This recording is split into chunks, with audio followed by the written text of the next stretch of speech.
Pozwolicie, że szybko wygłoszę kilka komunikatów, bo za chwilę mamy ważne spotkanie. Pierwsze WIFOR, czyli Grupa Wyszehradzka, od lat tutaj się spotka.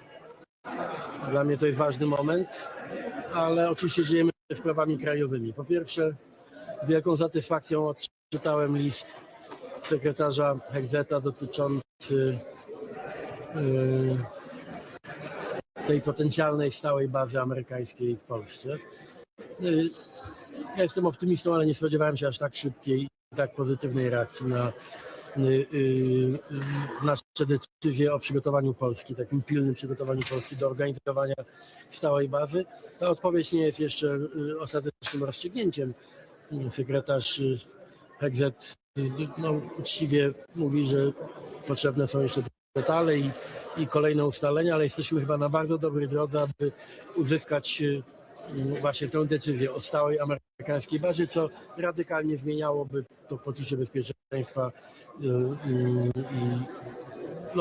liczę na to, że te dalsze ciągi szybko nastąpią i tu chcę podkreślić jeszcze raz wielką zasługę premiera Kosiniaka-Kamysza, który bardzo zaangażował się w ten proces, powiedziałbym taki organizacyjny, czyli nie hasło, że to jest potrzebne, tylko konkretna robota we współpracy z amerykańskimi generałami, z sekretarzem Hegzetem. Dzięki temu jesteśmy chyba dużo bliżej. Sprawa druga, aresztowany przez policję lubelską i ABW ten potencjalny zabójca obywatela rosyjskiego, tego krytyka publicznego rządów Putina. Sprawę traktuję bardzo, bardzo poważnie, no bo nie ukrywam, że istnieje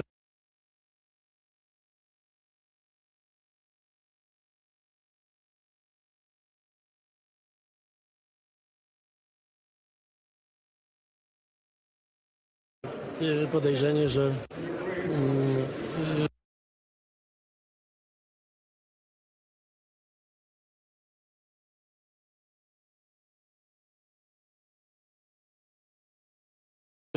za tym potencjalnym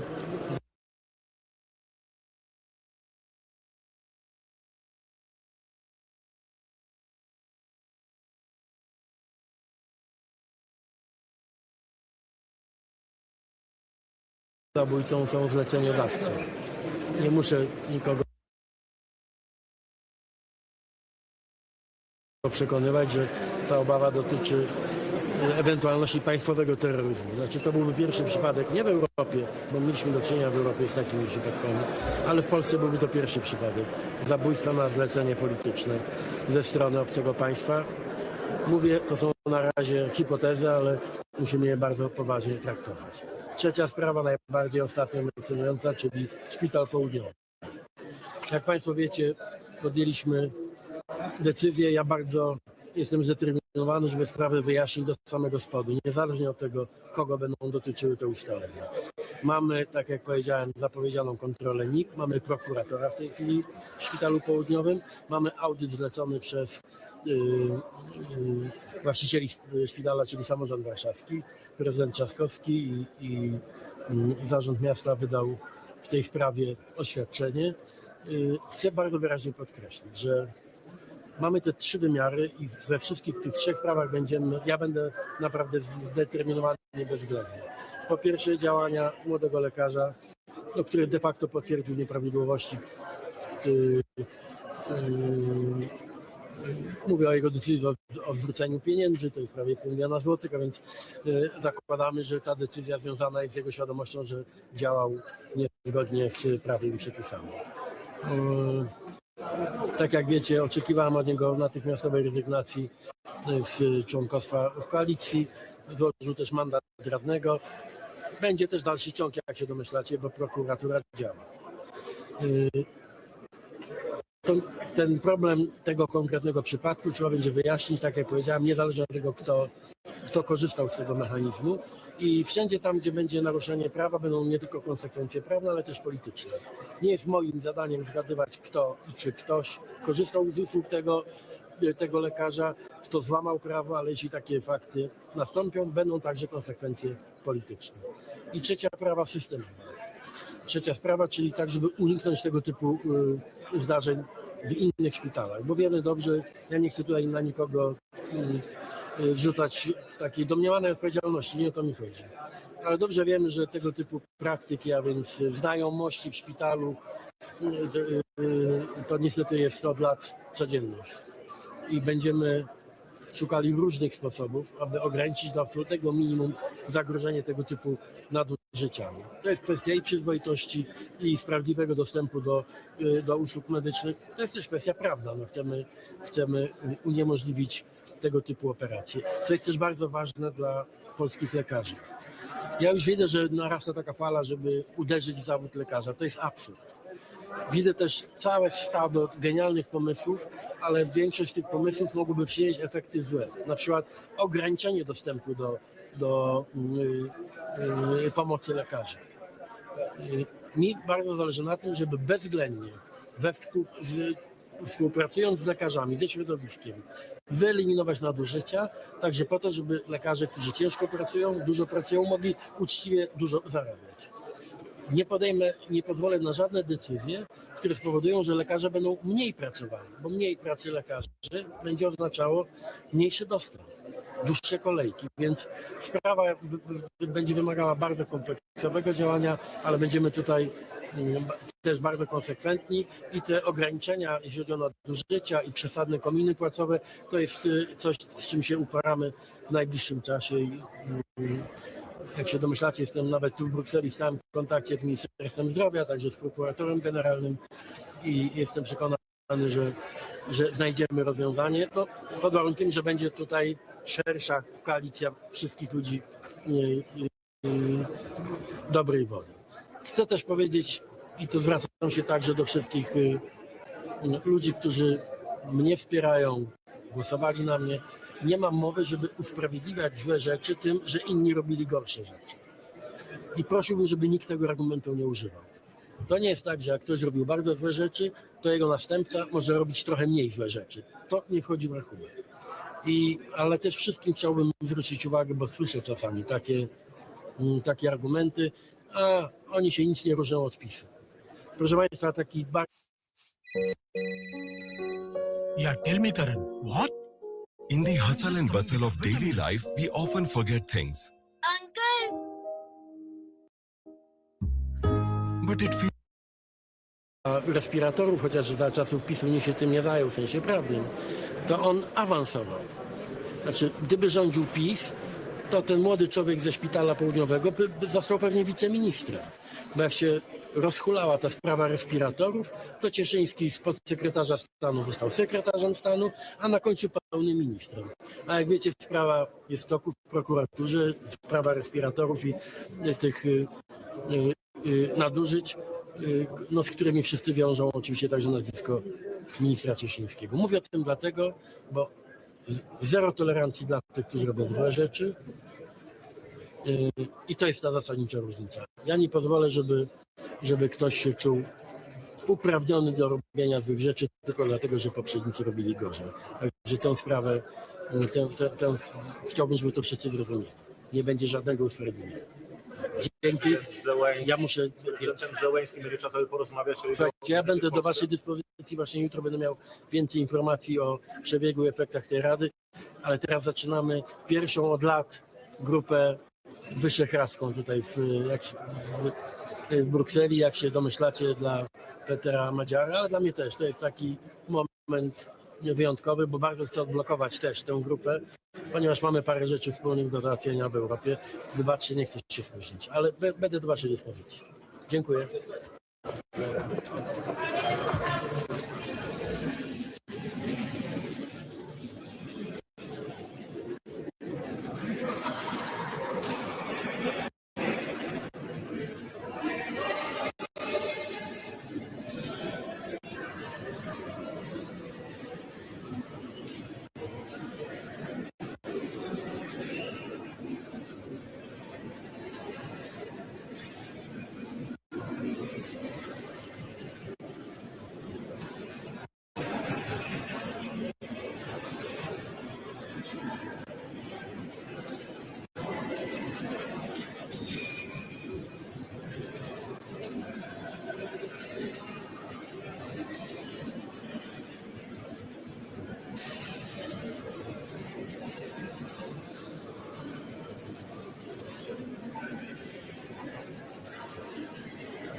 That's a lot of you here. So I'm the new guy in town. I'm the Prime Minister of Latvia. So the important topics of today is that Ukraine is the one fighting for the peace in Europe. Thus, they have definitely earned a place in EU and NATO. And I'm very happy that the first cluster is opened. So that's an important discussion today. And I will be very vocal on the eastern flank because we see what's happening on the fifth year of the war. It is definitely an impact on the economy of the eastern borders of EU, economy, investments, tourism, and society and people and businesses. Thus, only a strong economy can bring strong defense. And that is an important factor for Baltics, Finland, Poland, Romania, all the countries affected by that. And we see that the priority for us is strong defense and security. And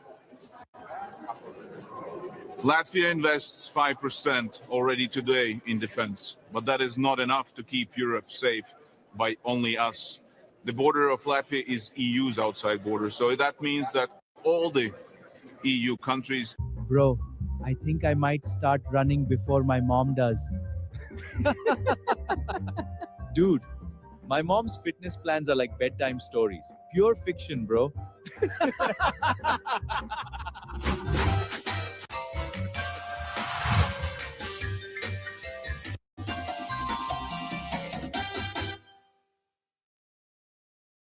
So these are the priority focuses of my points from our side, and that's going to be the discussion points today. Can you talk about the non-US exposures now that security? How can we help secure the trade? What concrete measures are planned? That's also going to be an important topic today. And that Hormuz is it's the factor for the whole world and for the whole world economy. I mean, that's affecting every one of us. Just one example: the agriculture, the fertilizer. We have so much impact on the fertilizer. Not now, next season. That's going to drive up inflation, the cost of daily lives of everyone. So, as fast as we can fix the situation, as fast as we can bring down the prices. Also, airlines, 50% of the jet fuel is going there. Every airline is affected. That affects every single one of us in Europe. So it is a vital point, and we have to find a fix.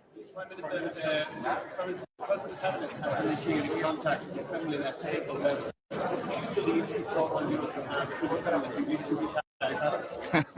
First of all, there has to be someone on the other side willing for peace. Looking at the situation now, nobody wants peace, unfortunately, from that side. So there is no point for contact if the other party doesn't want to bring the... I mean, that is the first priority. A contact, that is the next point. Prime Minister, regarding Syria, we come back on Iran. Are you supporting the lifting of the sanction and now the peace deal on your side the US and Iran? I don't have an answer for that question. Now I have to dive in. I haven't read the latest news today. Do you support the opening of the bloc, the remaining partners with Moldova and Ukraine? Well, first we have to speak with regarding Ukraine. I think Ukraine has proven that they are really willing to step up. First cluster, great. We need to open the rest. Latvia knows very well, and Baltics, what does it mean, and we can definitely guide and help with real steps because we did it so not that long ago, and we know how it's done and all the procedures. So we're ready to help them. And of course, Moldova is definitely a potential member who also needs to step up and needs to go the process. So yes. Sorry, I didn't hear that. Armed forces. What should Iran do?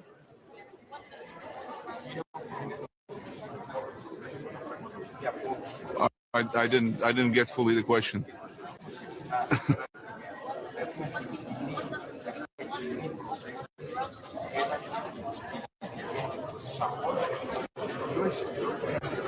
I can you sorry,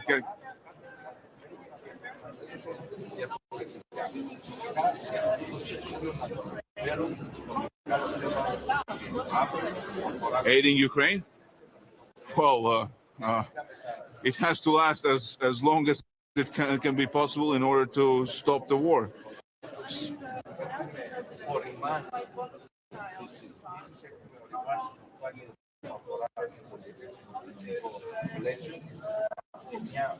Europe has to step up. We have to. That's our interest, that we have peace in the region, and we don't have a choice of choosing neighbors. So that's geography. So we have to be the ones helping Europe, Ukraine.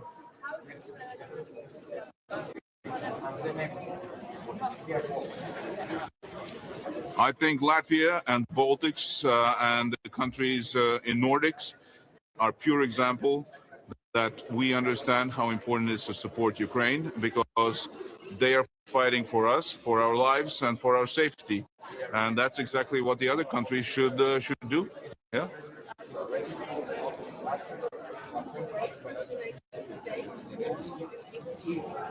No, U.S. is a strategic partner, so not exactly that. No, we just have to step up as Latvia is as well showing and Baltics are showing. Thank you.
So maybe first I will start from congratulations to Moldova and Ukraine on the opening of the first cluster of negotiations.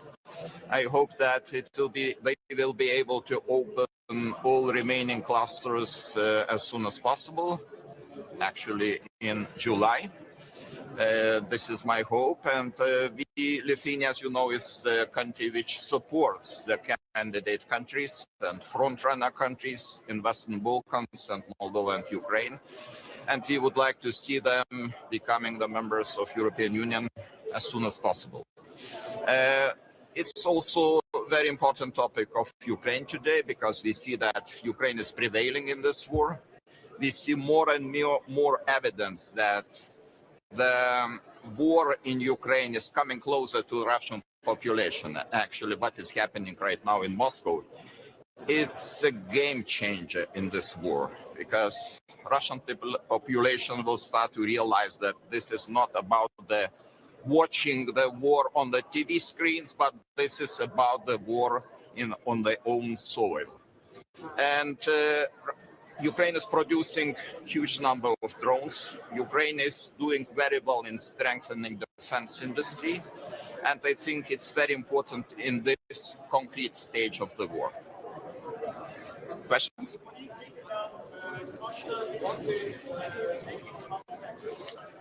So far, what I miss the substance of these negotiations. So my understanding is that it is much better to step in if we see some positive signals coming from Russia.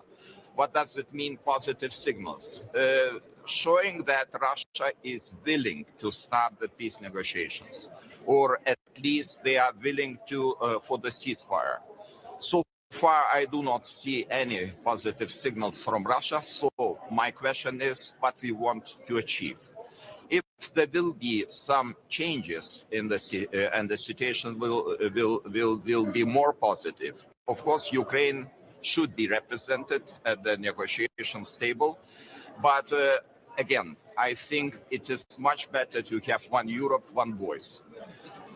Some efforts of individual leaders to start the conversation with Vladimir Putin in the past were failures, because those were individual speeches and these leaders could represent only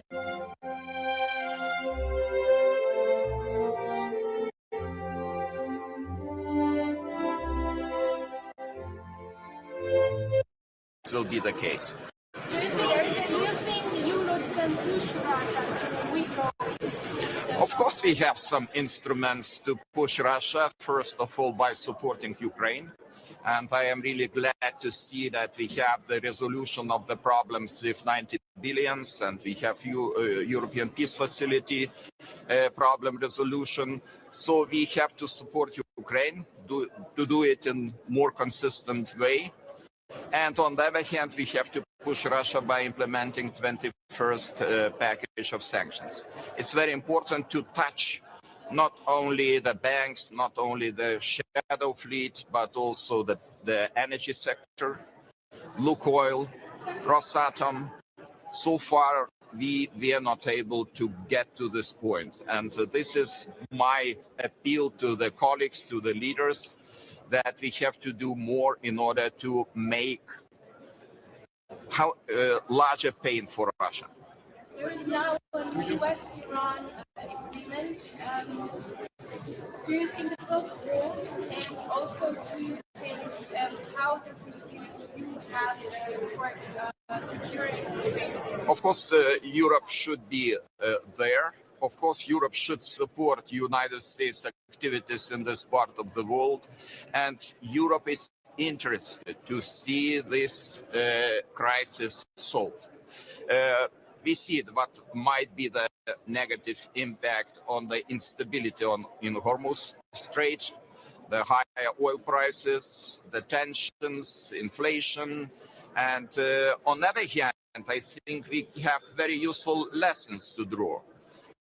Because I think the way out should be, especially looking to the medium and longer term perspective, to get rid of the fossil fuel, like my country does. My country covers about 73% of our needs of electricity by using renewables. And we are ready to finalize this process until 2028. Actually, I don't know, maybe we will be the first country covering all the electricity need by only using renewables.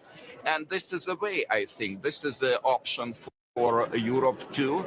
Of course, some other countries have more inertia and they need probably more time, but we have to be consistent. If we decided to phase out and to get rid of Russian energy resources, we should do this in a consistent manner.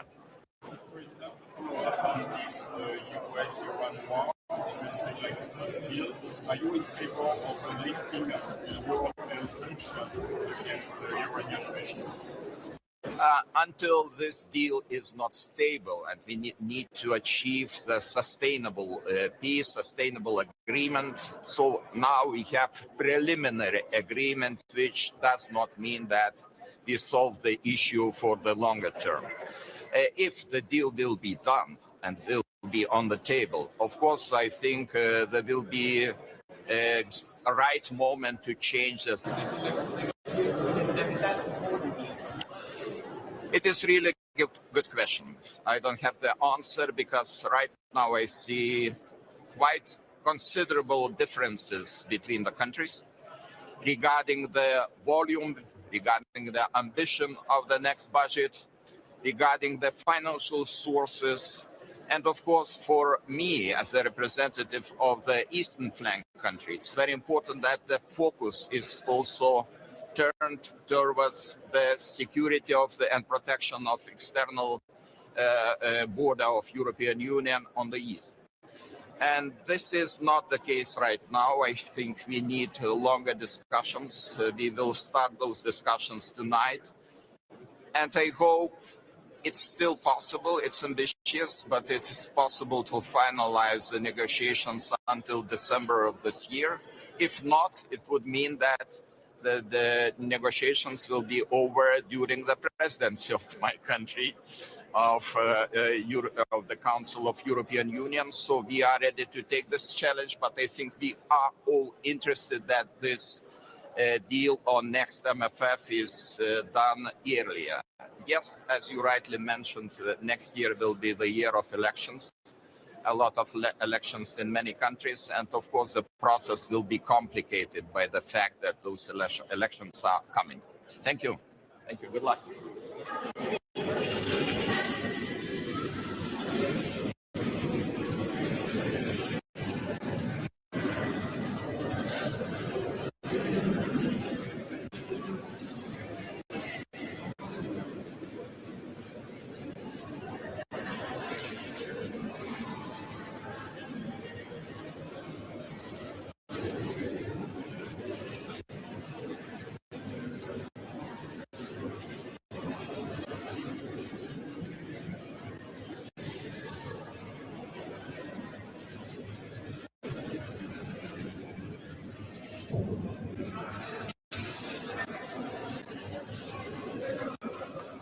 Ja, schönen guten Tag, meine Damen und Herren. Wir treffen uns heute in Brüssel zum Europäischen Rat.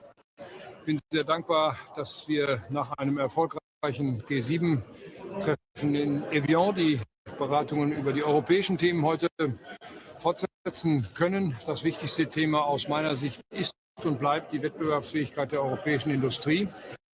Ich will der Europäischen Kommission und insbesondere Ursula von der Leyen sehr herzlich danken dafür, dass sie jetzt regelmäßig dem Europäischen Rat Fortschrittsberichte gibt, so auch heute und morgen über den Stand der gegenwärtigen Gesetzgebung. Wir wollen ja systematisch die europäische Bürokratie zurückentwickeln, zurückbauen. Das gelingt Schritt für Schritt. Es dauert lange, aber es gelingt. Und wir werden über die Wettbewerbssituation mit der gesamten Welt sprechen. Wir werden auch über geoökonomische Ungleichgewichte sprechen. Wir haben das in Evian getan. Wir haben darüber auch ein gemeinsames Schlussstatement der G7-Staats- und Regierungschefs abgegeben, das auch sehr aufmerksam wahrgenommen wird in Brüssel von meinen Kolleginnen und Kollegen im Europäischen Rat. Wir werden uns auch über Währungspolitik zu unterhalten haben. Wie sind die Gleichgewichte auch in der Währungspolitik zu gewährleisten? Und dann werden wir über Erweiterung der Europäischen Union sprechen. Sie wissen, dass ich dazu mit Emmanuel Macron auch eine entsprechende Initiative ergriffen habe. Ich bin sehr dankbar, dass es in dieser Woche bereits Entscheidungen gegeben hat, dass die Europäische Kommission das sogenannte Cluster 1 geöffnet hat für die Verhandlungen mit der Ukraine und mit Moldau. Das sind klare Schritte Richtung Erweiterung der Europäischen Union. Wir alle wissen, dass das eine lange Zeit dauern wird, aber die ersten Schritte müssen gemacht werden. Insofern haben wir heute und morgen Themen, die von großer Bedeutung sind für die Zukunft der Europäischen Union. Und ich will nicht verheimlichen, dass wir auch ein sehr schwieriges Thema haben, nämlich die Frage des zukünftigen Finanzrahmens der Europäischen Union. Das werden wir im Laufe des Jahres noch intensiv zu diskutieren haben. Dazu wird es morgen eine Orientierungsdebatte geben. Wo stehen wir? Wo wollen wir hin? Ich habe aus meiner Sicht klargemacht, neue europäische Schulden kann es nicht geben. Der Haushalt muss ausgeglichen sein und deswegen werden wir eine große Kraftanstrengung noch im zweiten Halbjahr unternehmen müssen, um den Haushalt für die Jahre dann ab 2028 zu beschließen. Aber das ist eine Aufgabe, die uns eher im zweiten Halbjahr bevorsteht als im ersten. Bundeskanzler, es gibt eine Absichtserklärung. Wie kann auch vor allem Deutschland ganz konkret helfen, die Straßenbahn. Ja. Ich will zunächst mal sagen, ich begrüße sehr, dass Präsident Trump gestern in Paris das Abkommen mit Iran unterzeichnet hat. Das ist ein großer Schritt nach vorn, dass dort die Waffen schweigen, dass auch die freie Durchfahrt durch die Straße von Hormuz wieder gewährleistet wird. Wir werden in Ruhe im deutschen Kabinett darüber zu beraten. Her case में कम से कम एक witness तो होता ही है, murderer खुद। कोलकाता में हमारे घरों के आसपास ये सब हो रहा है। I'm Dr. Sandeep Chakraborty, owner psychiatrist. One more gruesome murder. दोनों विक्टिम्स 20s में, दोनों फीमेल। पर यहाँ कुछ बड़ा खेल चल रहा है। Fear works in mysterious ways, Miss Brown. He's not going to stop. There are many more in danger.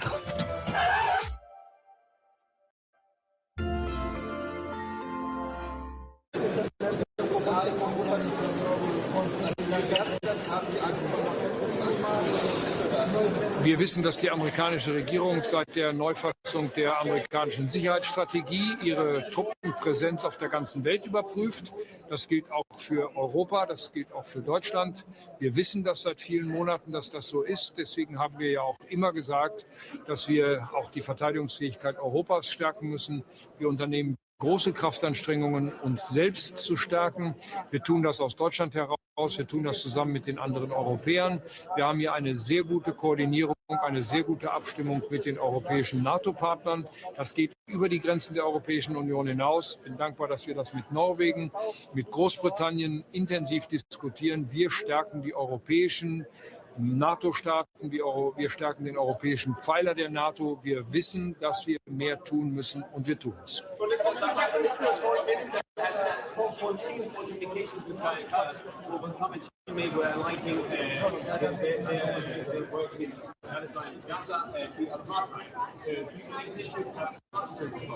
Ich teile diese Wortwahl ausdrücklich nicht.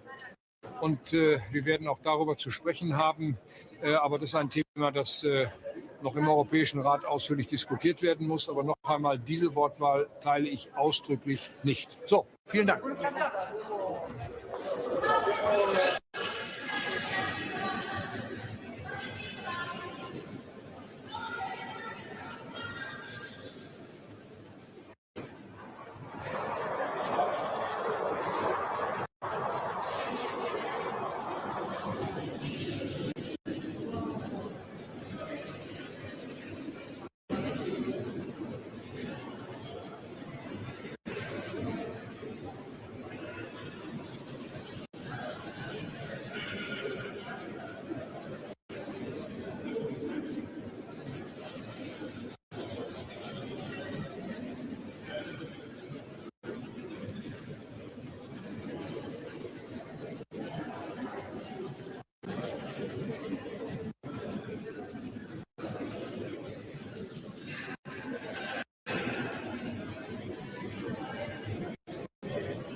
always a pleasure to welcome in the European Council President Zelensky, especially this week. It's been a historic week for Ukraine. On Monday, we opened formally the negotiations of the first cluster. It's a very important step towards the enlargement of the European Union and the full accession of Ukraine to the European Union. And at the G7, we reach a joint declaration with the clear and strong support of all the G7 members to Ukraine. That means that now we have the 27 member states united on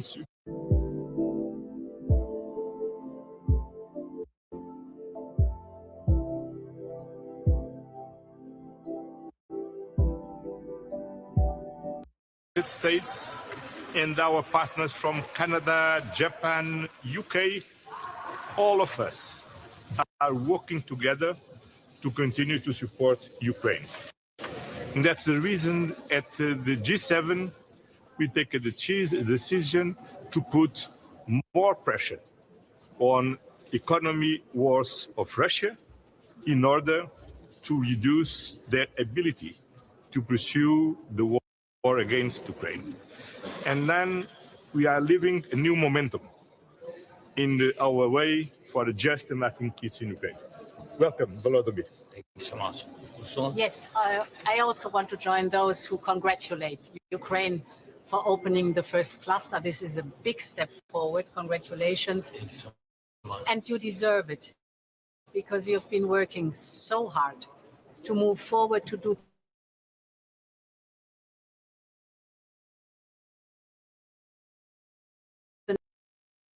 during the summer we can open more clusters. This is very important because when Ukraine delivers, we also have to deliver. And indeed, there is a special momentum right now. I have the impression the tide is turning. We see that Ukraine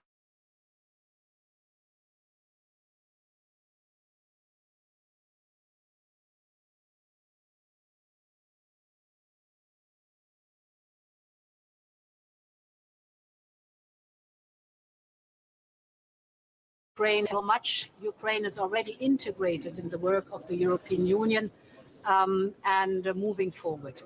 And this at a time where we provide Ukraine with 90 billion euros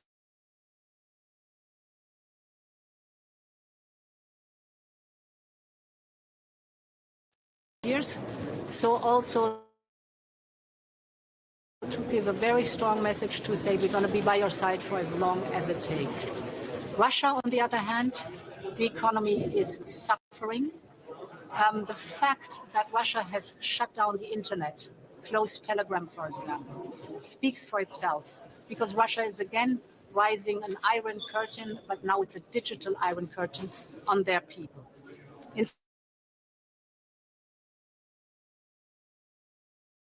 To have Volodymyr Zelensky here with the European Council, and I'm very much looking forward to the discussions that we will have. Thank you so much, dear Ursula and dear Antonio. Thank you for the invitation.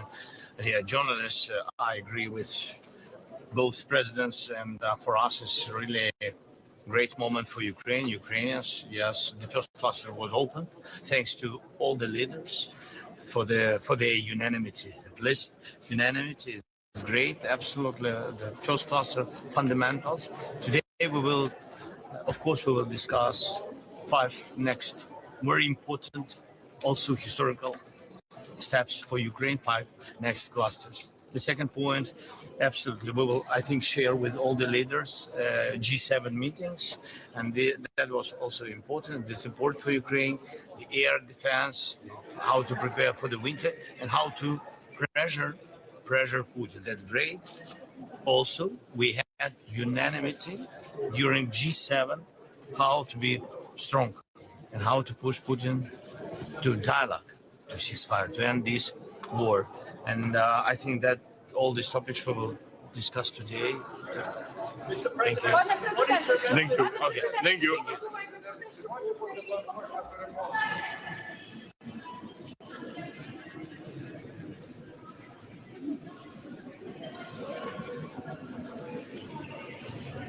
Μέση Ανατολή. Η Ελλάδα χαιρετίζει την επίτευξη της συμφωνίας μεταξύ των Ηνωμένων Πολιτειών και του Ιράν, όπως και κάθε πρωτοβουλία η οποία θα συμβάλλει στην εκτόνωση της έντασης στην περιοχή. Είμαστε πάντα υπέρμαχοι της διπλωματικής λύσης για την αντιμετώπιση τέτοιων ζητημάτων. Αυτή τη στιγμή η μεγάλη προτεραιότητα είναι η πλήρης αποκατάσταση της ελευθερίας της ναυσιπλοείας στα στενά του Ορμούζ και βέβαια παρατηρούμε με μεγάλη προσοχή τις τιμές του πετρελαίου και του φυσικού αερίου. Έχουμε ήδη μια πρώτη σημαντική εκτόνωση και χρέος της ελληνικής πολιτείας, όπως έχω πει, είναι να εξασφαλίσει ότι η μείωση των τιμών του αργού πετρελαίου θα μεταφραστεί άμεσα και σε μείωση των τιμών ως προς τον ντίζελ και τη βενζίνη στην Αγγλία, ωφελώντας με αυτόν τον τρόπο όλους τους Έλληνες καταναλωτές. Θα έχουμε επίσης σήμερα την ευκαιρία να κάνουμε μια ακόμα συζήτηση για το νέο πολυετές δημοσιονομικό πλαίσιο, τον προϋπολογισμό της Ευρωπαϊκής Ένωσης. Έχω πει πολλές φορές ότι οι φιλόδοξοι στόχοι οι οποίοι έχουν θέσει απαιτούν και τα αντίστοιχα φιλόδοξα χρηματοδοτικά εργαλεία.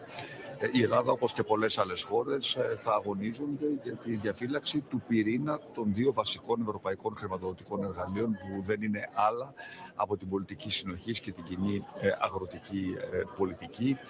Και βέβαια ταυτόχρονα θα επιχειρηματολογήσουμε γιατί το νέο Ταμείο Ανταγωνιστικότητας, το οποίο έχει σκοπό να στηρίξει ευρωπαϊκές επιχειρήσεις απέναντι στον παγκόσμιο ανταγωνισμό, πρέπει να κατανεμηθεί με δίκαιο τρόπο, έτσι ώστε να μην συμβάλλει σε περαιτέρω οικονομικές διαφοροποιήσεις μεταξύ των ισχυρών και των πιο αδύναμων οικονομιών. Η Ελλάδα εκφράζει την ικανοποίησή της για το γεγονός ότι ο προϋπολογισμός για τη μετανάστευση είναι αυξημένος, αλλά θα εξακολουθεί να αγωνίζεται να πείσει τους εταίρους μας ότι απαιτούνται κοινά χρηματοδοτικά εργαλεία για να αντιμετωπίσουμε τις μεγάλες προκλήσεις όσον αφορά την άμυνα. Η άμυνα είναι ένα ευρωπαϊκό κοινό αγαθό, ως τέτοιο πρέπει να αντιμετωπίζεται και κατά συνέπεια θα μπορέσει να εξυπηρετηθεί αυτός ο σκοπός πολύ καλύτερα εάν μπορέσουμε να προσθέσουμε στις εθνικές δυνατότητες και ένα σημαντικό ευρωπαϊκό χρηματοδοτικό εργαλείο.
Good day.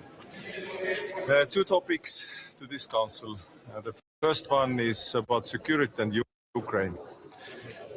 The news of opening the clusters with Ukraine and Moldova, and these were excellent news because everybody was waiting for them for a long time. Now the progress should be quite rapid.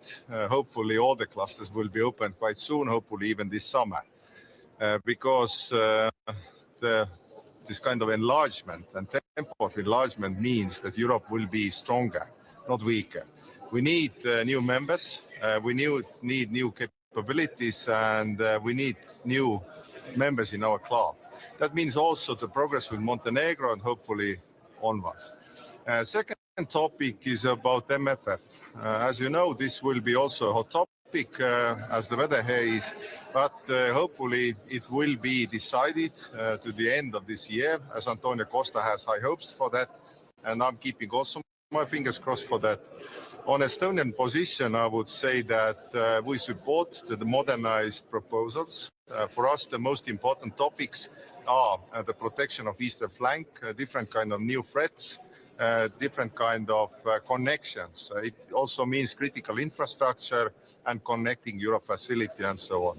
So these are probably some of the topics and the main topics for Estonia today and tomorrow in this council. Thank you.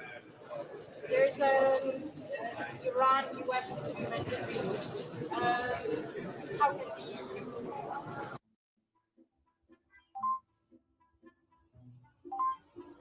Market में उतार चढ़ाव आते रहते हैं, लेकिन गिरावट के समय एसआईपी रोक देना महंगा पड़ सकता है। निफ्टी 50 इंडेक्स की हर गिरावट को स्टडी करने पर एक ही कहानी सामने आई। उसी एसआईपी अमाउंट और उसी मार्केट में जिन निवेशकों ने एसआईपी बंद नहीं की, उन्होंने 4 गुना तक ज्यादा वेल्थ बनाई। फर्क मार्केट का नहीं था, फर्क रुकने का था। Start an SIP in Nifty 50 Index Fund and stay invested. Mutual fund निवेश बाजार के जोखिमों के अधीन है। योजना से जुड़े सभी दस्तावेजों को ध्यान से पढ़ें।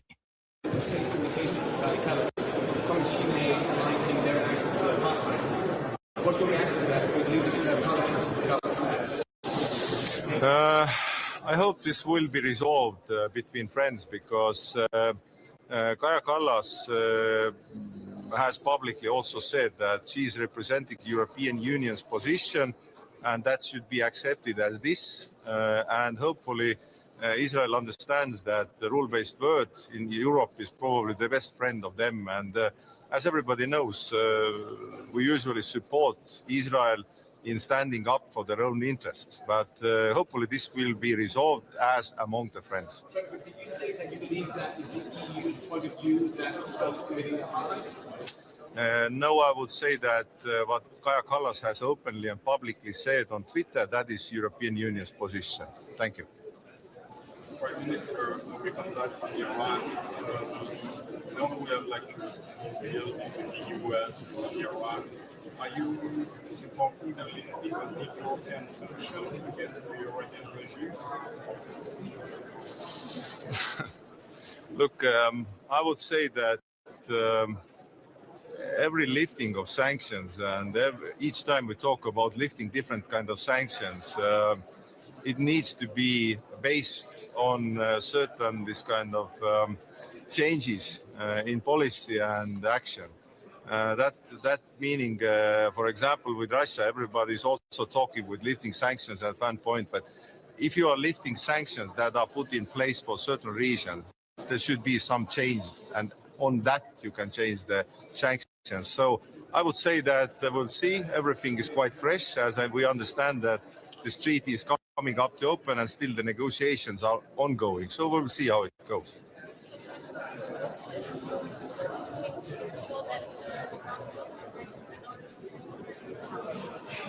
Speak up a little bit.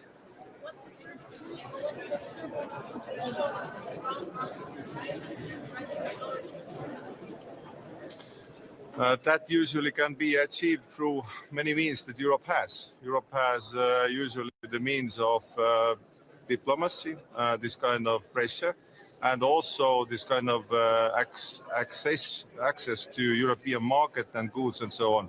So Europe has a lot of tools. Europe can be sometimes somewhat boring, even also this kind of too predictable. But that means also that Europe is a future market to be on and also partner to have. So Europe has a lot of influence in different areas. Yeah.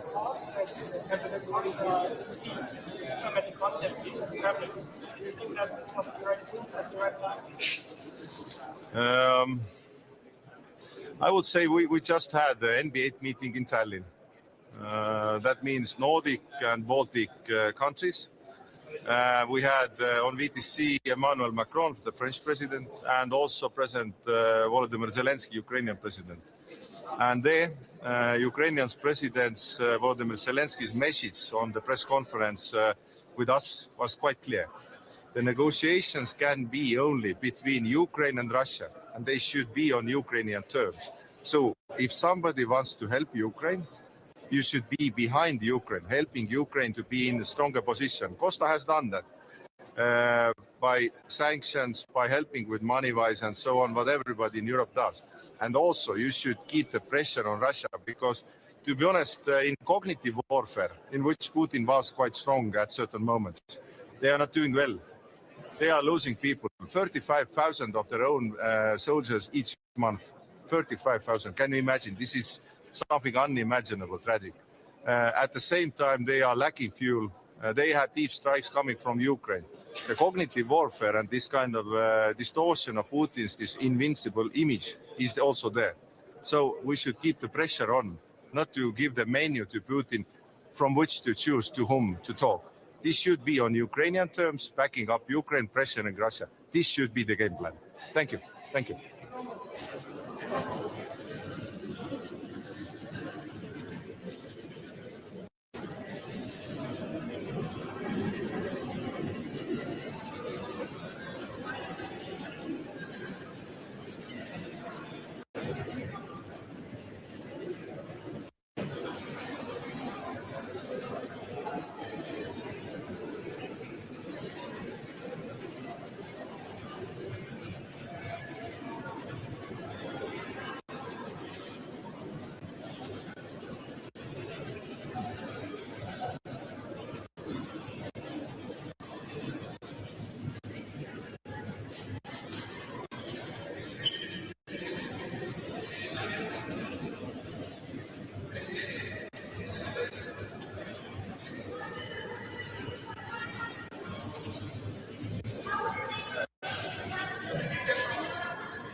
Täältä kuumasta Brysselistä.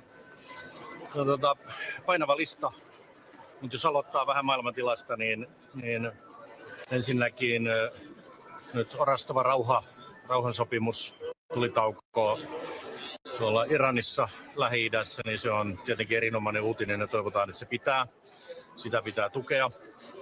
Toinen iso kysymys on se, että Ukrainan sodassa on selkeästi tapahtumassa käännekohta. Ukraina vahvistuu ja Venäjä heikentyy. Ja siksi mun viesti täällä on, että tätä strategiaa pitää jatkaa, tukea Ukrainaa sotilaallisesti, taloudellisesti, poliittisesti ja samaan aikaan jatkaa kovaa painetta Venäjälle. Ukrainaan liittyen iso asia on se, että ensimmäinen neuvotteluklusteri on jo avattu ja täällä tavoitteena on se, että nyt päästään tilanteeseen, että kesän aikana avataan sitten loputkin klusterit niin Ukrainan kuin Moldovankin kanssa. Se on erittäin iso asia. No sitten me puhutaan täällä paljon Kiinasta ja kilpailukyvystä. Kiinan haaste on todella kova, mutta mä haluaisin kiinnittää huomiota ennen kaikkea siihen, että nämä kaikki Euroopan omaa kilpailukykyä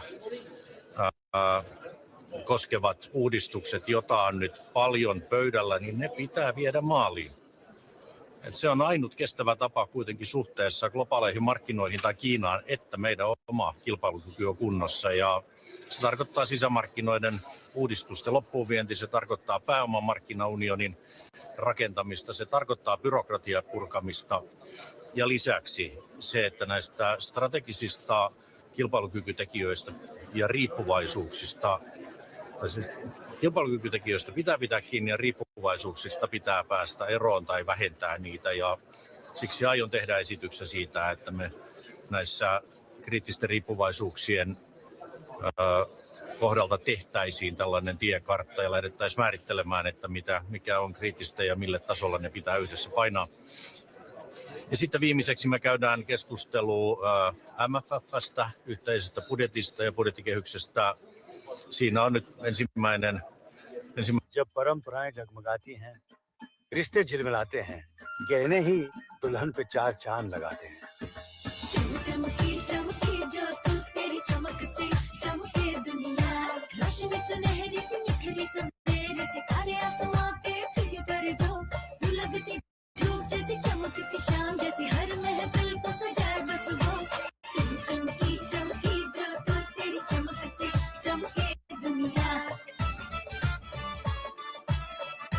खूबसूरती से तराशी jewellery जिनकी प्रेरणा है आज की दुल्हन Malabar gold and diamonds पेश करते हैं एक नजराना for the prides of India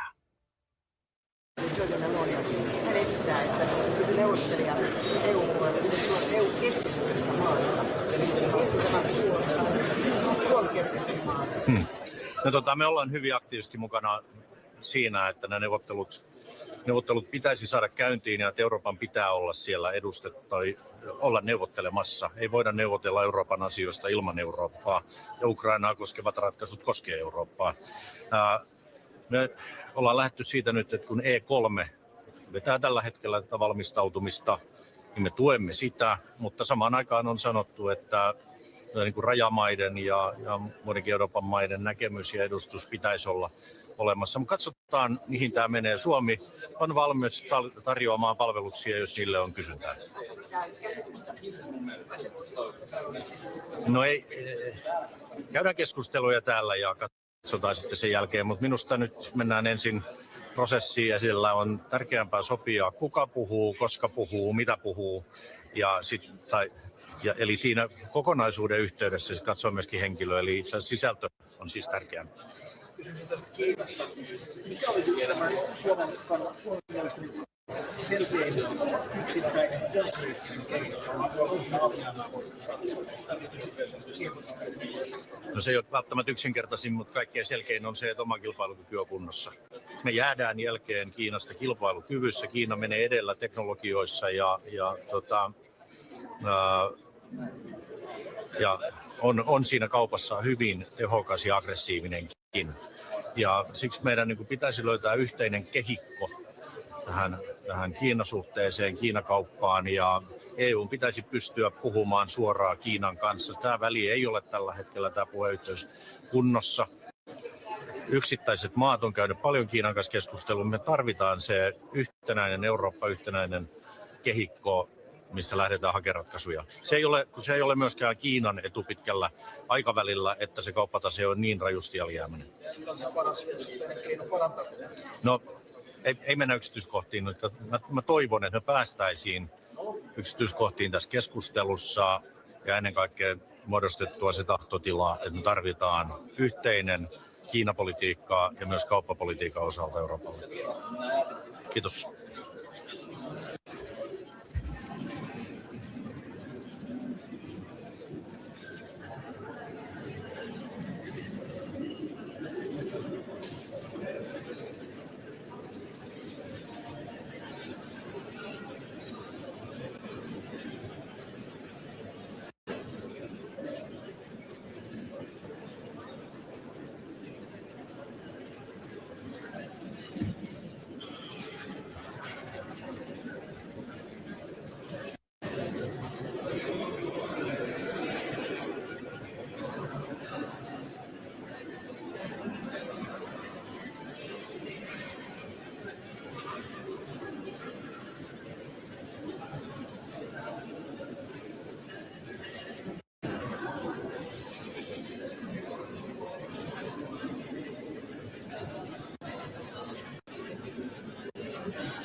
So we have two busy days ahead, European Council meeting. So first we start, of course, with Ukraine.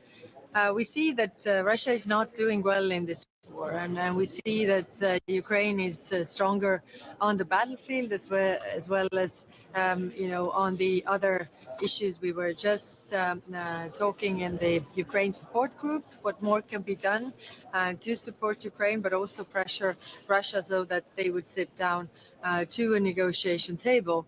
And we will discuss this today. So we have the 21st package of sanctions on the table, and I really hope that we can move swiftly with the adoption of that, because that goes hand in hand with also the deep strikes that Ukraine is doing, so that the pressure would mount on Russia to stop this war. And then, of course, tomorrow we will also have the discussions on the Middle East. We have seen now the signing of the MOU with US and Iran. It gives really a good basis for stopping this war and opening the Strait of Hormuz. But of course, there's also this 60 days for negotiating more complex subjects like nuclear, for example, where we have also offered our expertise because we have done the nuclear negotiations before. Lebanon, we are concerned what is happening there, and of course we're also supporting the Lebanese armed forces so that there would be stability and they would be able to disarm Hezbollah. We know that UNIFIL mission is going to end this year, so the talks are ongoing also to have a separate mission with the different mandate also to cover that. And of course then we are also discussing the peace plan for Gaza. There's not much moving on the peace agreement or the implementation of it. So this is what we will talk about. What more can we do in order to advance peace? Some of the Iran sanctions now be lifted now that the war seems to be joining the close. We have clear conditions in place. We have different sanctions on Iran. I mean, those that are related to nuclear, of course, if the conditions allow, if there is a nuclear deal, then I think the member states will discuss this. Then there are also sanctions on human rights violations, and we see the human rights situation is actually more severe than it has ever been. And then we also have sanctions on the freedom of navigation or hindering the freedom of navigation. So once the conditions allow, of course, we also, member states will discuss whether the lifting of sanctions is in place, but we are not there yet. Representative, a quick question. Any reaction regarding the statement of the Israeli foreign minister saying that he will block any communication with you regarding your last statement? First of all, you have, I think, you have tens, if not hundreds, of statements on Israel and Gaza by me, so on the record, and you see what I've been saying. I've been representing European Union, and it's true that we don't see always eye to eye with the Israelis. For example, regarding the violent settlers and the expansion of settlements on the West Bank, we have been very critical. I've had very good, open and frank, and sometimes very difficult discussions with the minister.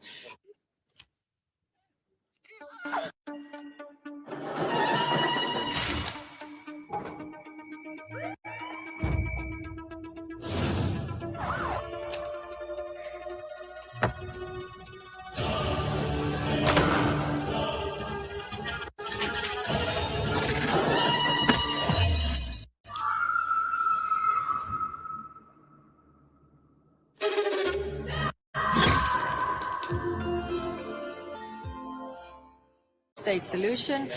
We are also really asking the humanitarian aid to get into Gaza to help the people, and we are condemning the violent settlers on the West Bank because it's actually making this two-state solution impossible. So these are our positions, and I can't fight the shadow all the time. I mean, if you can take all the public statements that I've made, and I will not go down that road that I will comment on anything what was made or said or not said behind the closed doors, because we have already seen so many cases like this. I will fight this every week. Somebody says I said something somewhere, so let's stick to those statements that I'm making, and you have access to me all the time, every week. So this is the European position that I'm representing. Do you think that you will be able to vote in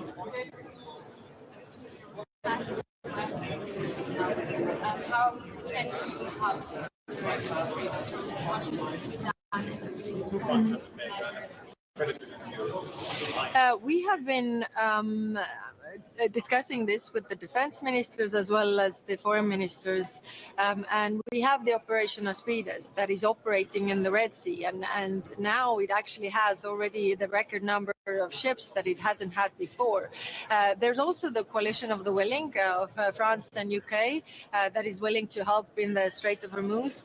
So I think these two coalitions of the willing can work hand in hand, and with Operation Aspides we are ready to work, and I think the Coalition of the Willing is also quite far. How does it view the developments in Syria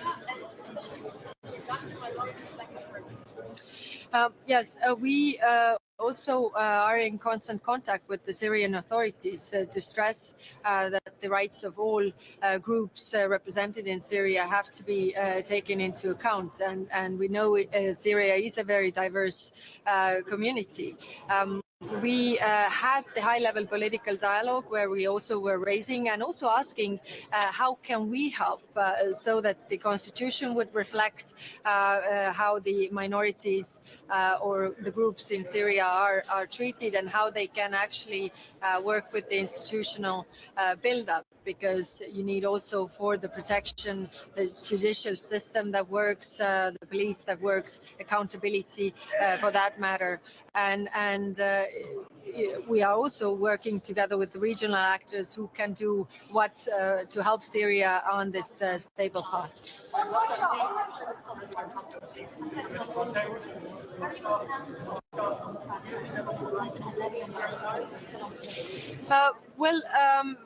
I think it's important what we have been discussing with the foreign ministers. It's about the substance. I mean, what are the core asks of European Union for Russia in these talks? I think what is very clear that EU can't be a mediator, because we have been clearly on the side of Ukraine, and we have also our own security interests that we have been discussing with the foreign ministers. So after the last meeting, I've also updated the paper where we have listed different core interests, and I think this is important that also these asks are made to Russia. Thank you very much.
Abend in Brüssel.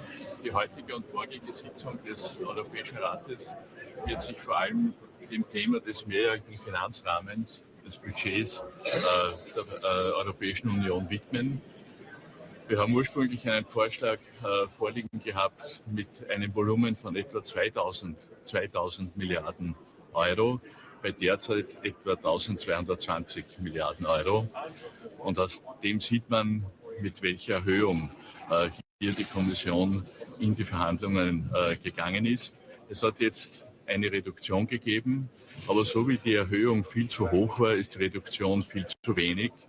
2% in etwa sind einfach nicht ausreichend. Das heißt, das Volumen dieses Rahmens wird sich deutlich reduzieren müssen. Und ich sage dazu, das wird immer noch eine Erhöhung sein, weil wir haben ja eine Korrelation zum BIP, das heißt 1% BIP. Bedeutet, wenn das BIP steigt, steigt auch die Finanzierung für die Europäische Union. Und das könnte auch der Schlüssel sein zu mehr Geld. Das heißt, wenn wir die Wettbewerbsfähigkeit in der Europäischen Union für die Nationalstaaten auch erhöhen, wenn wir Wirtschaftswachstum generieren, steigt der Rahmen von alleine, die Finanzierung von ganz alleine. Für Österreich ist wichtig, dass wir vor allem die Mittel für die Regionen und für die Landwirtschaft, die wir dringend benötigen, auch ausreichend und zweckgewidmet in diesem Finanzrahmen abgebildet haben. Und für uns ist natürlich auch wichtig, dass wir das Volumen entsprechend reduzieren. Wir sind Nettozahler. Mit 9 Staaten zahlen wir 62% des gesamten Budgetvolumens. Und die Nettozahler sind nicht der Bankomat der Europäischen Union. Und deshalb werden es sehr anstrengende, sehr herausfordernde Verhandlungen werden. Aber es geht darum, auch die Interessen der Nettozahler in diesem Budget abzubilden. Ein weiteres Thema ist die Ukraine. Einerseits die Erweiterung. Die Voraussetzungen für die Eröffnung der Verhandlungen zum Beitritt mit Cluster 1 Eröffnung liegen vor. Daher werden diese Verhandlungen auch beginnen können, nachdem Ungarn ja das Veto aufgegeben hat und auch im Zusammenhang mit diesem Veto die Minderheitenfrage geklärt wurde. Das heißt, die Verhandlungen beginnen. Und ich sage ganz deutlich, sie beginnen, sie enden nicht. Ein Beitritt der Ukraine setzt natürlich voraus, dass der Krieg beendet ist und dass die Bedingungen und die Aufgaben von der Ukraine erfüllt werden. Weil auch hier gilt, leistungsbasierter Ansatz gilt für alle Staaten, am Westbalkan genauso wie Ukraine und Moldau betreffend.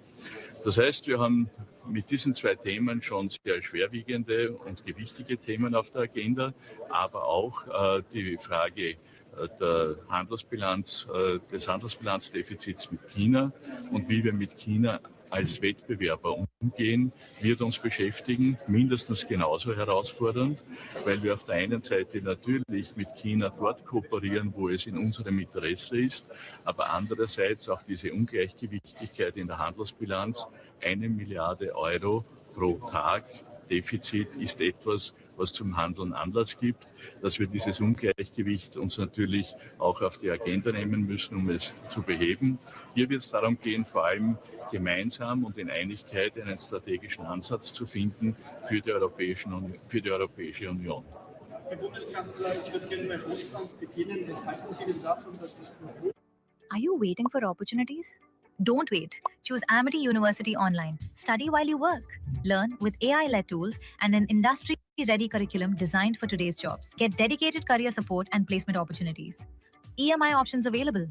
Choose from programs designed for career growth. Admissions closing soon. Apply now. Gesprächen kommt, dann stehe ich dem positiv gegenüber.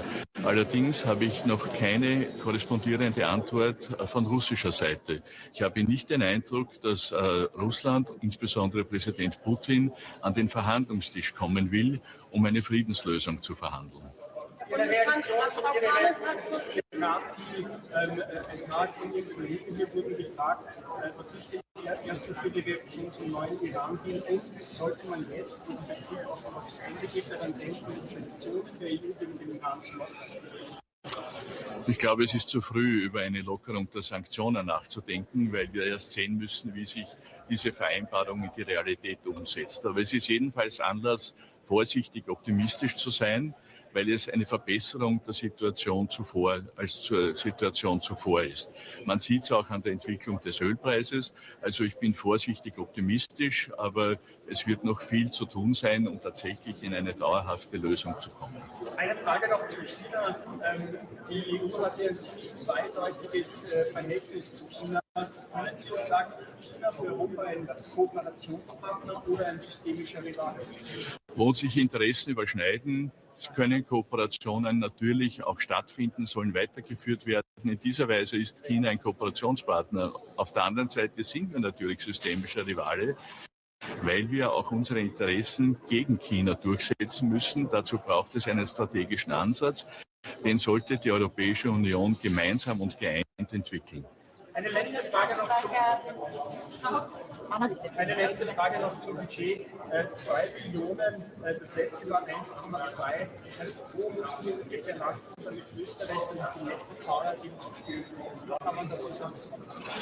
Ich kann jetzt keine Zahlen und werde keine Zahlen nennen, weil wir erst in die Verhandlungen gehen. Aber wir wissen, woher wir kommen. Sie haben die Ausgangsbasis genannt. Und aus meiner Sicht ist es nicht die beste Idee, Probleme nur mit Geld zu bewerfen, weil sich die nicht damit automatisch lösen oder automatisch kleiner werden. Manchmal werden sie sogar größer. Wenn wir in Österreich bei einem Doppelbudget, das wir gerade im Parlament verhandeln, 2000 Verwaltungsposten einsparen wollen und die Kommission mehr als 2000 erhöhen will, dann sieht man auch diesen Widerspruch. Was für Nationalstaaten gilt, muss auch für die Europäische Union gelten. Und es ist das Ziel, nicht mit mehr Geld weniger zu erreichen, sondern mit weniger Geld mehr zu erreichen. Herr Bundeskanzler, Frau Kallas hat eben weder bestätigt noch verneint, dass Israel als Apartheid bezeichnet hat. Sind die EU-Israel-Beziehungen nun zerrüttet und wie kann man es kippen? Ich habe das Zitat nicht gehört. Wenn es gefallen wäre, wäre es inakzeptabel. Die Beziehungen sind aus meiner Sicht nicht zerrüttet und sie sollten auch nicht zerrüttet werden. Wir brauchen auch zu Israel alle Gesprächskanäle, die wir haben können, weil ohne Gespräche wird es auch hier zu keinen vernünftigen Lösungen kommen. Erlauben Sie noch eine weitere Frage zur Straßenkonferenz. Sie sagten, Sie sind vorsichtig, was dann im Rahmen der Antwort. Aber es ist dennoch eine Waffe. Es wird versprochen, dass die dann bei der Sicherung der Straßenkonferenz einsetzt. Sollte das jetzt passieren, was sind konkrete Maßnahmen? In welcher Weise das geschehen wird, werden die Verhandlungen zeigen. Sie wissen, Österreich ist ein militärisch neutraler Staat. Das heißt, an solchen Missionen können wir uns nur unter ganz bestimmten Bedingungen beteiligen, Mandat und Ähnliches. Die sehe ich derzeit nicht, sodass sich für Österreich die Frage im Moment nicht stellt.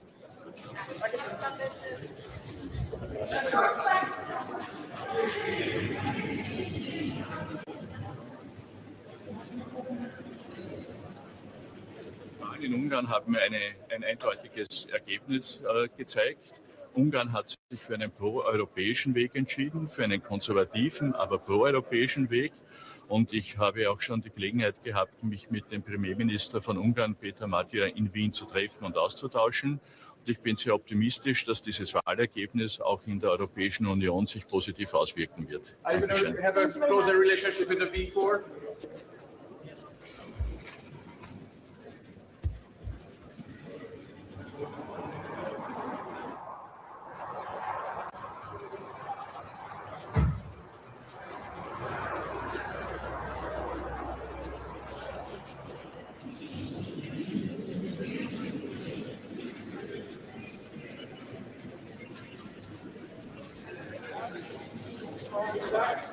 Hello, how are you? Fine. It's good to be back in Brussels for a council where we have a very broad agenda, as you know. First of all, I met this afternoon for the first time the new Hungarian Prime Minister. It's not just the new Prime Minister, but I clearly see from my first interactions with him that he's much more pro-European, so that should help us to move on a certain number of issues. We will meet later today or shortly with the President of Ukraine. We should never forget Ukraine, and I hope that now that the Iran war is at least provisionally coming to an end, that our focus can be again on helping Ukraine, ending its war, maybe also entering into some kind of perspective for sustainable peace. I know that is very difficult, but we need to continue to support Ukraine as it is fighting for everything we stand for in the European Union. We will have a discussion, as you know, on the macroeconomic imbalances, meaning, among other things, how do we position ourselves vis-à-vis other big economic blocs that are in competition with us, and where we feel that sometimes there might be elements of unfair competition. So I'm very much in favor when it comes to China, but also to other trading partners, that we engage with them, that we have a dialogue with them, and that we tell them that, of course, we have an interest in trade relations, but they must be fair, and therefore it cannot be a one-way street. I look forward to that discussion. It's a very difficult discussion, but I think that with China, as we did with the US and with others, we need to have those discussions and hopefully also some kind of agreement. That's not one meeting that is enough to solve that, but it's an existential threat for our industries, for our economies, if we do not deal with economic and trade imbalances. Then we will continue, of course, our discussion around the multi-annual financial framework. As a former finance minister, I know that these are very difficult discussions because everybody wants Europe to do more, but does not want to pay more. I think it's clear that we need to have more money for achieving our ambitions, new ambitions, which are competitiveness, research, security, defense, because this is exactly where we need to show that Europe exists, while also, of course, taking seriously the concerns of those who have built their prosperity on cohesion policy and other traditional expenditures of the European Union. So, a very big topic next to, of course, taking stock of what's going on in the Middle East, Lebanon, Gaza, should never forget all those areas, and then, of course, to hear what exactly was discussed at the G7 around the Iran-US deal. We welcome any deal that leads to peace, but of course, I think there's still a part that needs to be done because this is a framework.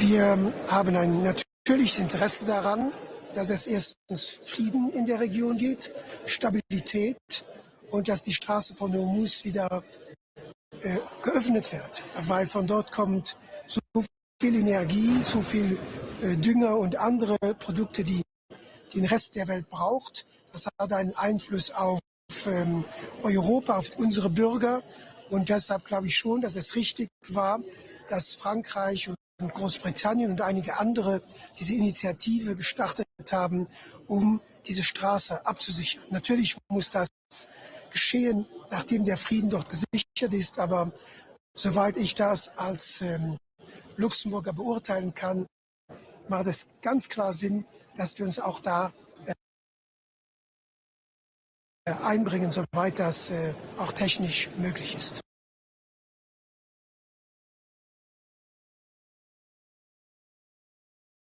Minister, do you think it's the time to talk with Putin?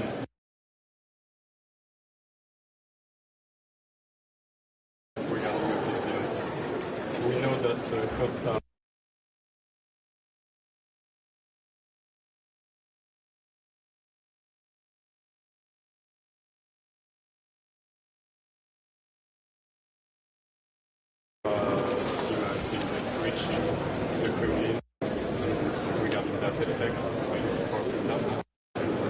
I've always said that we cannot leave it to the Americans to speak to Russia about Ukraine and Europe. If you say that, then of course you also support the idea that you should be reaching out to the aggressor, which is Russia. But before reaching out, of course, you need to know what is our common position. We stand on the side of Ukraine. We defend fundamental principles of international law and the principles of the United Nations Charter that were obviously violated. But I believe that at some point in time, yes, we need to sit at the table. We should not wait for others to organize the table and then ask to be invited. But before we talk, we need to identify what is our exact position in such potential negotiations, and then, of course, also make sure that there is the appropriate representation of Europe to lead these talks. Thank you. Yeah, let's.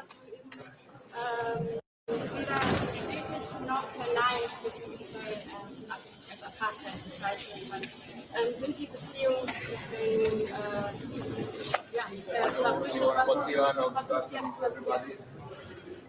Ich mache einen klaren Unterschied zwischen Israel und der Regierung von Ministerpräsident Netanyahu. Es ist ganz klar, dass Israel unter der Regierung mit seiner Siedlungspolitik, mit dessen, was sie jetzt im Libanon gemacht hat, was auch geschehen ist im Gazastreifen, dass dies nicht auf unsere Zustimmung stoßen kann. Deshalb müssen wir immer wieder sagen, ja, Israel hat ein Recht auf Sicherheit, aber es kann nicht das Recht so biegen, wie es Israel gefällt. Und deshalb auch die Siedlungspolitik kann nicht auf unsere Zustimmung fallen. Wir müssen das Existenz des Israels immer schützen, aber Israel muss auch mit seinen Nachbarn in Frieden leben. Und deshalb haben wir auch im letzten Jahr mit einigen anderen Palästina anerkannt. Wir glauben an die Zwei-Staaten-Lösung, die erfordert, dass man in Frieden nebeneinander lebt und die Sicherheit des einen und des anderen schützt auch die Menschen, die dort leben. Vielen Dank.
Bueno, lo que ha dicho en lo que se ha trasladado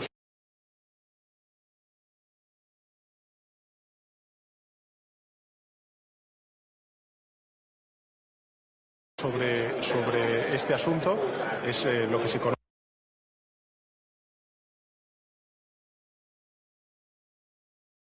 de que testificó ante la Audiencia Nacional.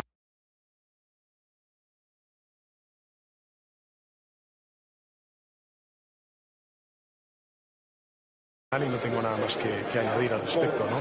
Todo el respeto. E insisto, de verdad, creo que en el comunicado se dijo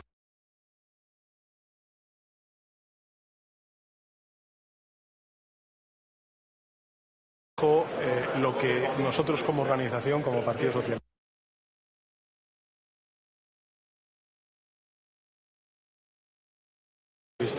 respaldamos. Inocencia, respeto al trabajo de la justicia y confianza en esa inocencia. Entiendo que le ha dado explicaciones sobre de dónde vienen esos indicios de criminalidad. Me gustaría saber yo lo que vamos a ver, no sé si no sé qué tipo de conversaciones tiene usted. O sea, yo no soy un fiscal, yo no soy un juez. Yo evidentemente pregunto, hablo con el presidente Zapatero y me ha manifestado toda su confianza, su inocencia, y yo evidentemente confío en esa inocencia y respaldo a José Luis y por supuesto empatizo con una situación que están viviendo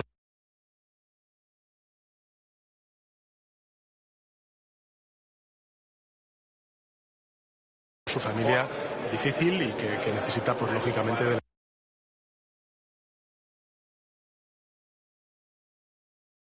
apoyo, en este caso, de la familia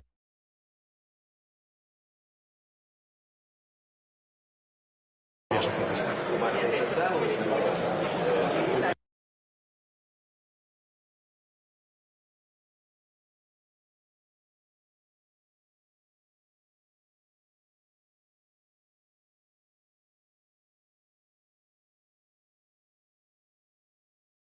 Es ético tener unas joyas de ese valor tan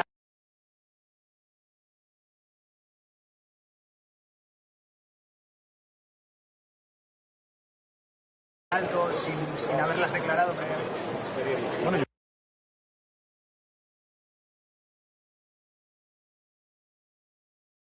creo que eso todo lo va a aclarar el presidente Zapatero. Ha pedido además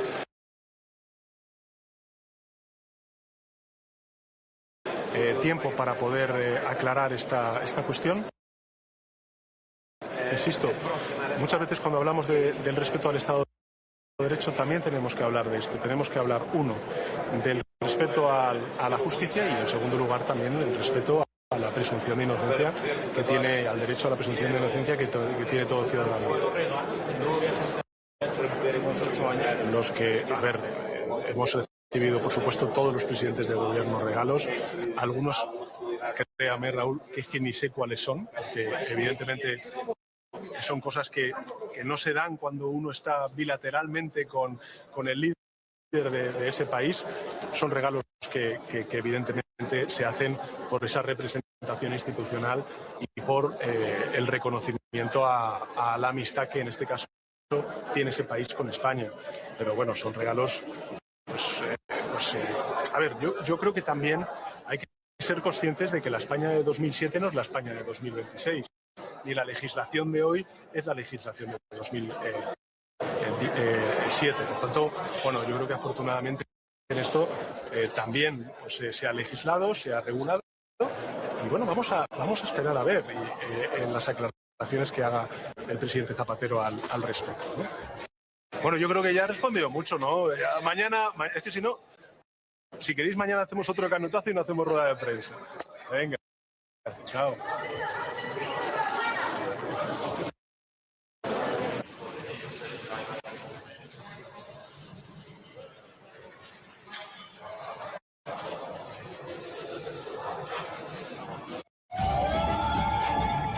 DCDD Rita Brown, Kolkata Police. Kolkata में हमारे घरों के आसपास ये सब हो रहा है. He's not going to stop. There are many more in danger.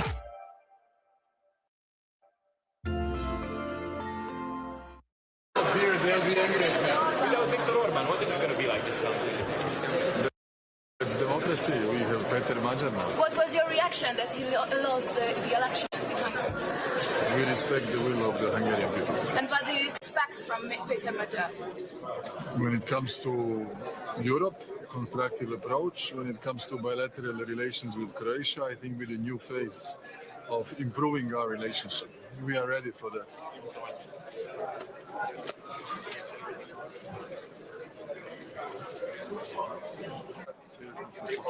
Može? Dobar dan.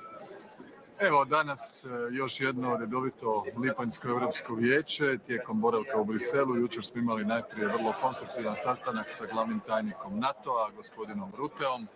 Mislim da smo raspravili sve teme uoči samita koji će se održati u Istanbulu. Dogodine će Hrvatska biti domaćin sastanka ministara vanjskih poslova NATO-a. NATO je zadovoljan načinom kako Hrvatska kontinuirano podiže svoje ulaganja u obranu i sa obranom povezane aktivnosti, a naročito jačanjem naše obrambene industrije. Raspravljali smo i o daljnjoj potpori Ukrajini te općenito o odnosima između SAD-a i europskih saveznika, što je vrlo aktualna tema u današnjem svijetu, osobito nakon ovih nekoliko mjeseci rata na Bliskom istoku. Također imao sam koristan sastanak i sa gospođom Šuicom, našom povjerenicom, na pitanja koja su vezana za Mediteran. Ona uskoro putuje u Izrael, što smatramo da je jako dobro u ovim okolnostima. Posjetit će i naravno predstavnike palestinske vlasti u Ramali, tako da je to jedan dobar signal i prilika za pozicioniranje putem nje posredno i Hrvatske u kontekstu svih izazova na Mediteranu uoči ovoga listopada samita skupine MED-9, to su mediteranske države Europske unije kojim ćemo biti domaćini u Splitu. Također, danas sam održao sastanak i sa Ursulom von der Leyen, predsjednicom Europske komisije. Raspravili smo nekoliko vrlo važnih tema za Hrvatsku u kontekstu Europske unije, naše susjedstvo, pitanje proširenja, pitanje južne plinske interkonekcije prema Bosni i Hercegovini, razgovori koji su važni za jačanje hrvatskog gospodarstva, kao i ukupnu suradnju koju ocjenjujemo evo ovih zadnjih nekoliko godina zaista vrlo korisno. U međuvremenu održan je redoviti sastanak na vrhu Europske pučke stranke, pripreme za današnji summit. Tako da je taj uvod koristim za ovo što slijedi sada. Najprije razmjena mišljenja s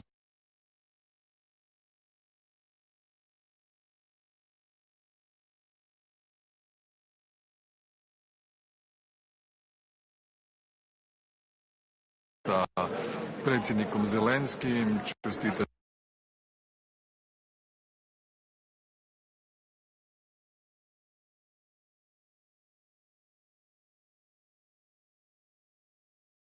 ćemo Ukrajini koja je konačno otvorila prvi klaster nakon što je Mađarska